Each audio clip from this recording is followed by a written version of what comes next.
আমরা সবসময় সরকারকে সহযোগিতা করছি এবং সিস্টেমকে সহযোগিতা করছি। ম্যাক্সিমাম যারা সদস্য আছেন, কেন্দ্রীয় পর্যায়ে নেতৃত্ব আছেন, তারা রাষ্ট্র বুঝেন।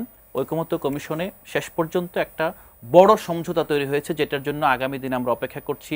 চাঁদপুরে নাসিরউদ্দিন পাটোয়ারিকে সর্বাত্মক প্রতিরোধের ঘোষণা দেওয়া হয়েছে, সেটা নিয়ে আপনারা আপনাদের এটাকে কি বলে, আপনারা প্রতিবাদ জানিয়েছেন, প্রতিবাদ লিপি পেশ করেছেন। বিষয়টা আসলে কি ছিল? বিষয়টা আসলে আমি খুব ডিটেলস জানি না এটা, তবে আমার যেটা মনে হয় যে মানে নাসিরউদ্দিন পাটোয়ারি সাহেব যেভাবে বিপ্লবী কথাবার্তা বলে যাচ্ছেন এবং বিশেষত সাথে কিছু উল্টাপাল্টা কথাও বলে এবং বিএনপি বিভিন্ন কারণে আসলে নাসিরউদ্দিন পাটোয়ারির উপরে ক্ষিপ্ত, বিশেষ করে তৃণমূলে আসলে তো তাদের রাজনৈতিক কর্মসূচির অংশ হিসেবে থাকতে পারে। এখন জামাত বলছে যে পিআর ছাড়া তারা নির্বাচনে যাবে না, আপনারা কি প্রতীক শাপলা না হলে নির্বাচনে যাবেন না, এরকম কোনো বিষয় আছে কিনা?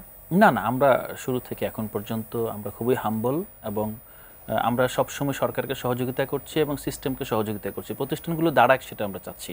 এখানে আমাদের মধ্যে একটা দাবি থাকবে, হ্যাঁ, এবং এটা একটা লেজিট দাবি, কিন্তু আমরা কখনোই এটা না হলে এটা হবে না, এটা তো আসলে ছেলে খেলা না। না না, আমরা এটা অ্যাসিওর করতে পারি আপনাকে এবং দর্শকদের যে জাতীয় নাগরিক পার্টির যেই আপনার মানে এক দুজনের বক্তব্য শুনে অনেক সময় মনে হতে পারে যে তাদের মধ্যে আসলে বিপ্লবীপনা আছে, ছেলেমিপনা আছে, কিন্তু আমরা অ্যাসিওর করতে পারি যে আমাদের ম্যাক্সিমাম যারা সদস্য আছেন, কেন্দ্রীয় পর্যায়ে নেতৃত্ব আছেন, তারা রাষ্ট্র বুঝেন এবং রাষ্ট্রের ডেমোক্রেটিক ট্রানজিশনের ক্ষেত্রে কমিটেড, এবং তারা এতদিন পর্যন্ত গত এক বছরের বেশি সময় পর্যন্ত তারা অন্যান্য যে ফেসিবাদ বিরোধী শক্তি আছে সবার সাথে খুব সুন্দরভাবে কাজ করে যাচ্ছেন। আমরা কার্যত তাদের সাথে আগবাড়িয়ে কারো কোনো শত্রুতা তৈরি হয় নাই, রাস্তায় কোনো সংঘাত তৈরি হয় নাই, এবং আমাদের ভূমিকার কারণে ঐকমত্য কমিশনে শেষ পর্যন্ত একটা বড় সমঝোতা তৈরি হয়েছে, যেটার জন্য আগামী দিনে আমরা অপেক্ষা করছি জুলাই সনদটা ভালোভাবে বাস্তবায়ন হবে এবং এটা নির্বাচনের পূর্বে হবে। এটার ব্যাপারে বিএনপি, জামাত এবং সবাই একমত হবে সেটা আমরা